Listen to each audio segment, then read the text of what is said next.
Eh bien, salut à toutes et à tous, c'est Sankana et aujourd'hui on se retrouve pour la suite de notre walkthrough de Jack de Hors-la-Loi sur PlayStation 3.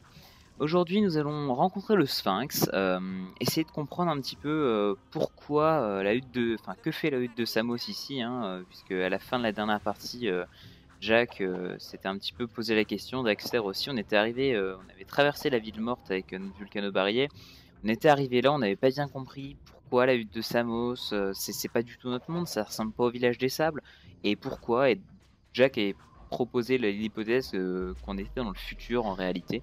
Donc bon, je vais pas vous dire, si je peux vous le dire ça, en réalité, ce Jack se passe après Jack 1, dans le futur, dans un futur très lointain.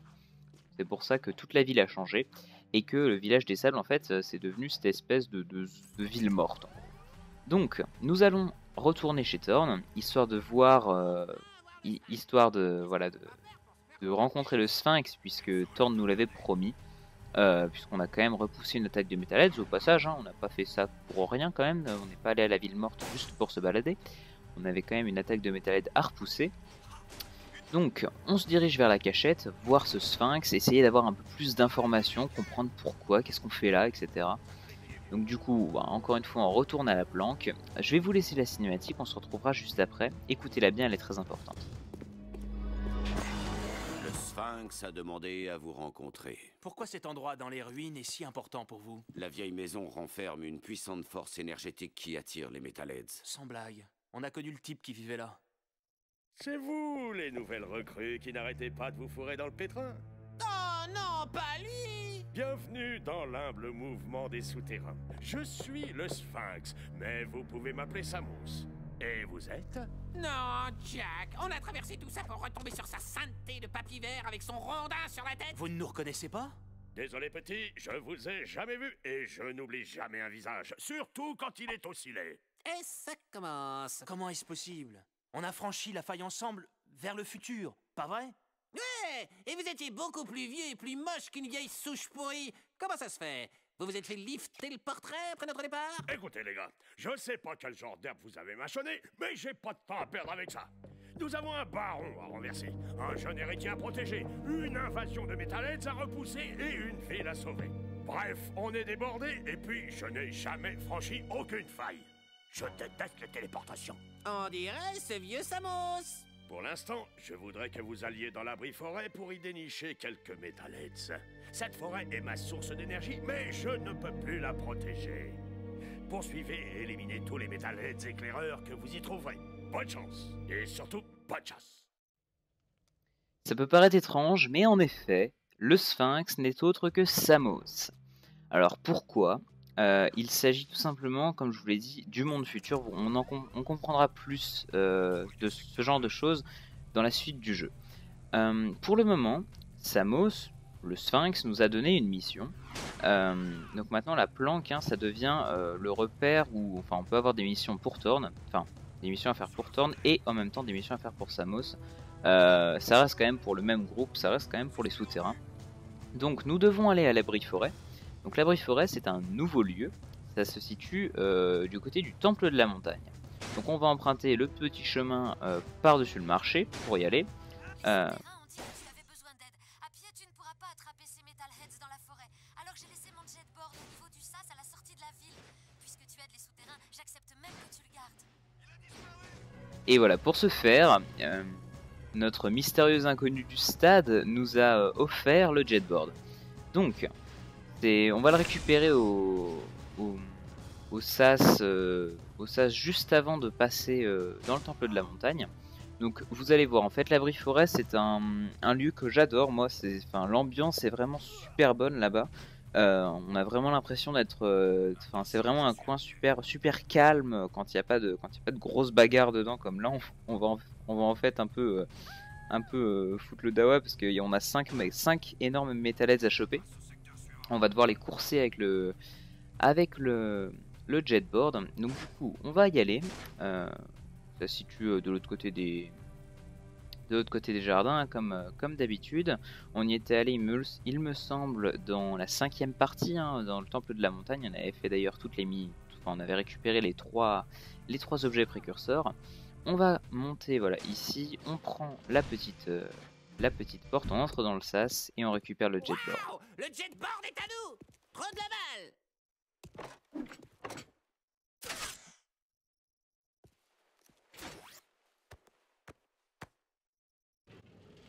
Ça habille quand même vachement plus Jack d'avoir un jetboard dans le dos. Donc ça c'est vachement cool. Du coup on peut l'utiliser quand on veut, on appuie sur R2 et on peut monter dessus. Ça c'est vraiment quelque chose de super bien dans le jeu.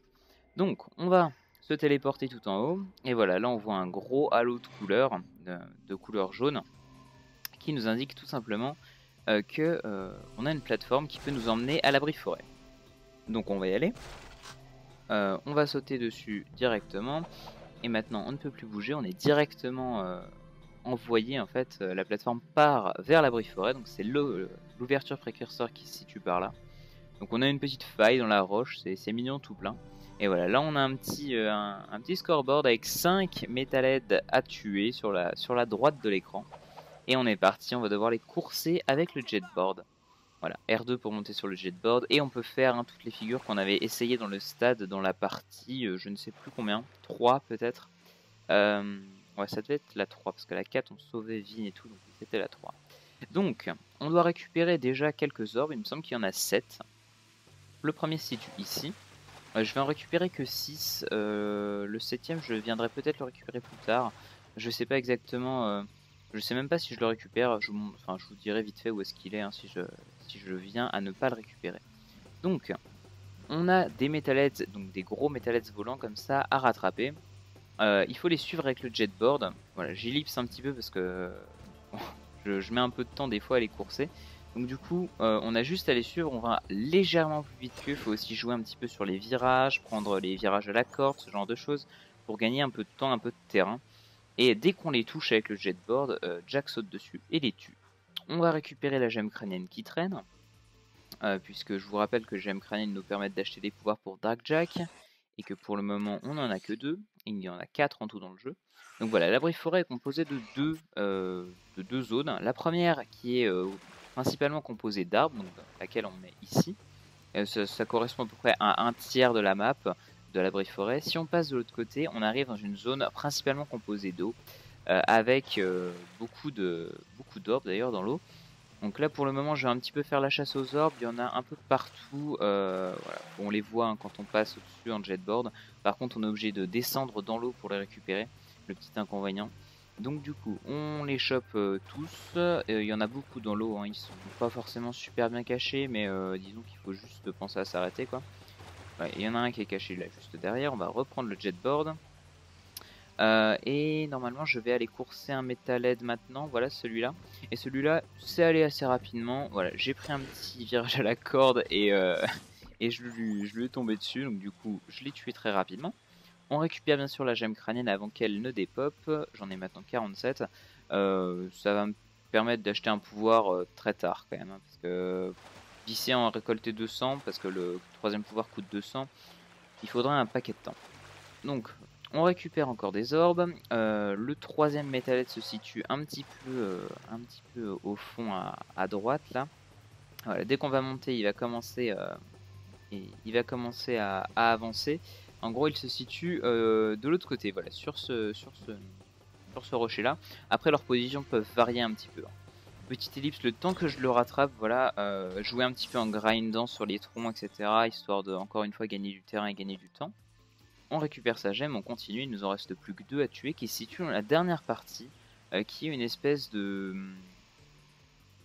sanctuaire. Enfin, moi j'appelle, je qualifierais plutôt ça, cette partie de sanctuaire.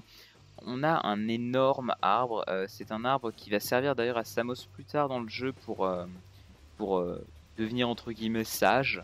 On va récupérer au passage, voilà, encore une gemme crânienne en tuant ce metalhead là. Sur les hauteurs. On a un énorme arbre, hein, l'arbre de la vie ou de la sagesse, je sais plus comment il l'appelle. Le dernier métal se situe un petit peu en contrebas, donc on va descendre et on va le tuer. On descend bien sûr avec le jetboard, ça va plus vite.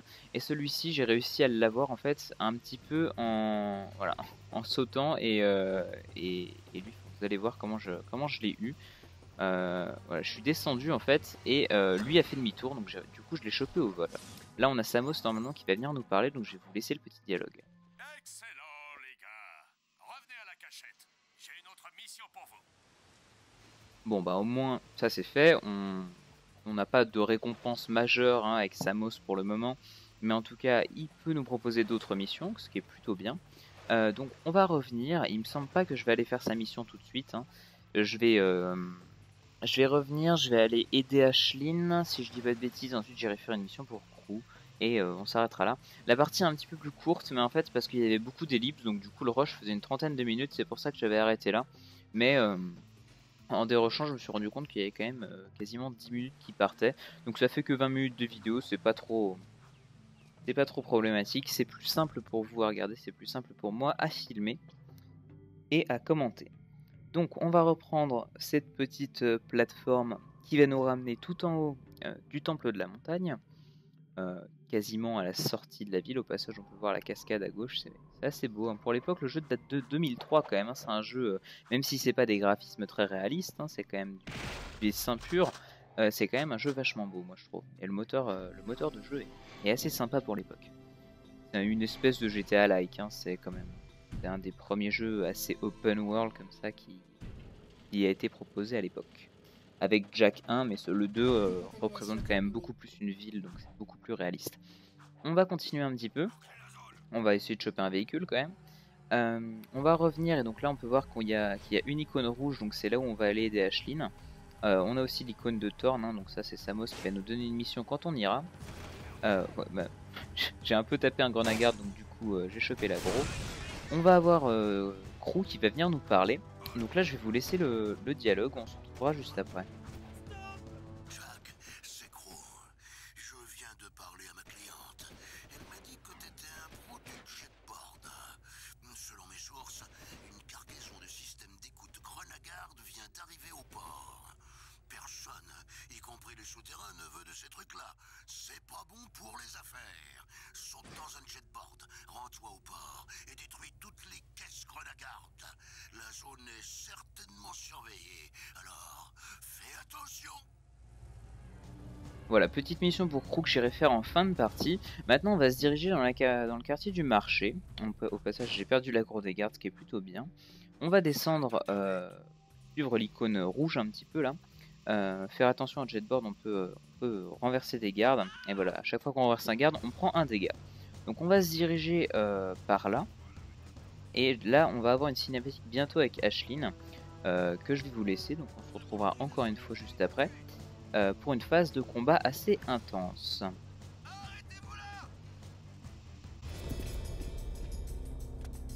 Alors, comment vont grand-mère et Loulou? Tirez-vous d'ici, ça concerne que les Grenagardes. Un camion-citerne d'Echo de Vigne revient d'interpeller, mais la fin du message m'a semblé louche. Et puis le chauffeur avait peur. Mieux vaut vérifier ça, on ne sait jamais. On peut être utile? Je m'en charge.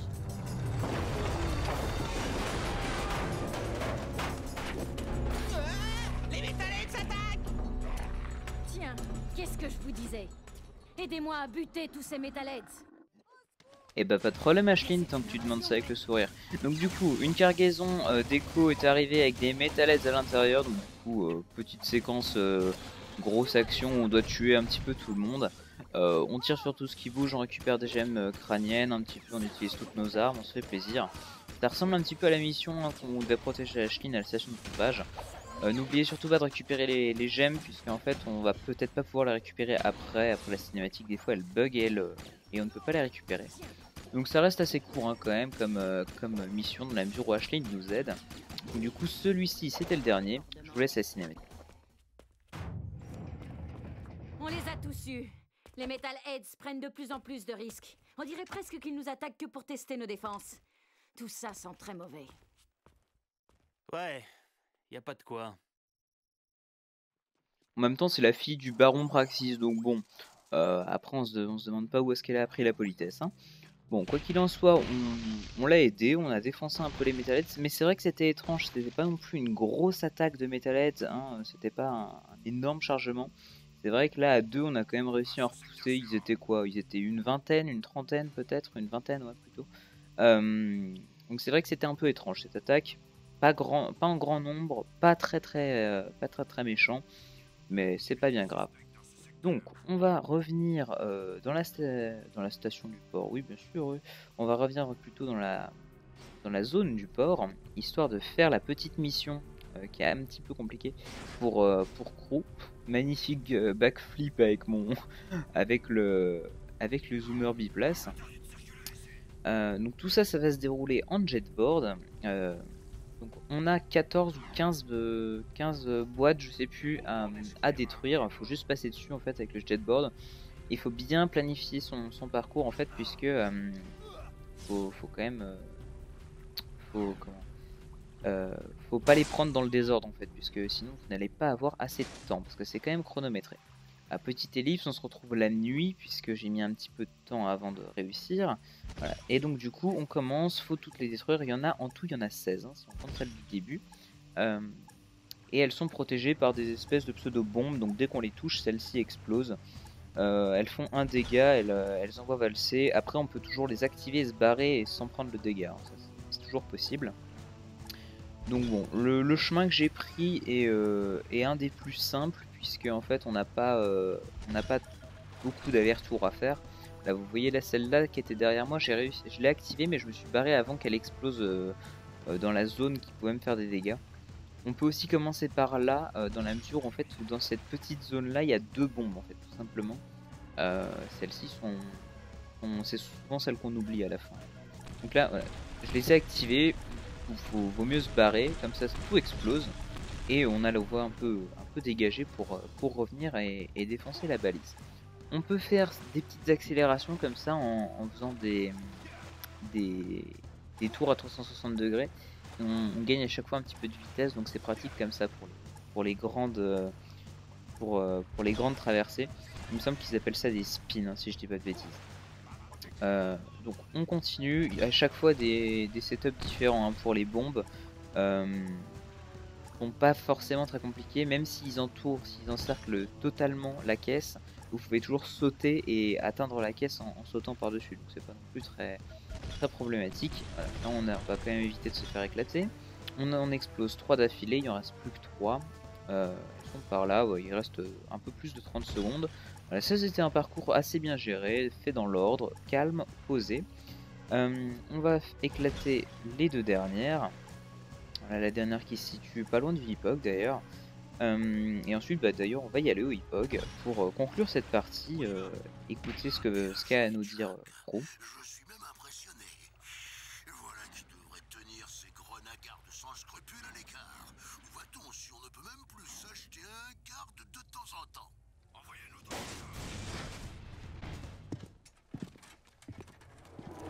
Le baron a encore envoyé ses hommes pour me menacer. Infraction à l'hygiène, arriéré d'impôts. Tout le monde veut me dépecer. Voilà. Heureusement, vous avez du rab en masse. La destruction de ce chargement dans le port était plus importante que vous ne le croyez. J'ai un nouveau projet en cours, alors pas besoin qu'on vienne fourrer son nez dans mes cargaisons. Pour résumer, si tout se déroule comme prévu, je vais avoir le monopole du marché des trophées Metalheads. Bref, j'ai une autre mission pour vous. Bruter, un associé, travaille avec moi sur le marché du travail forcé. Marché de l'esclavage, quoi. Je préfère privé de liberté.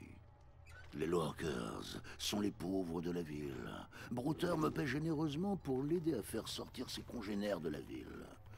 Ah, j'élève mon esprit, on est dans les nécessiteux.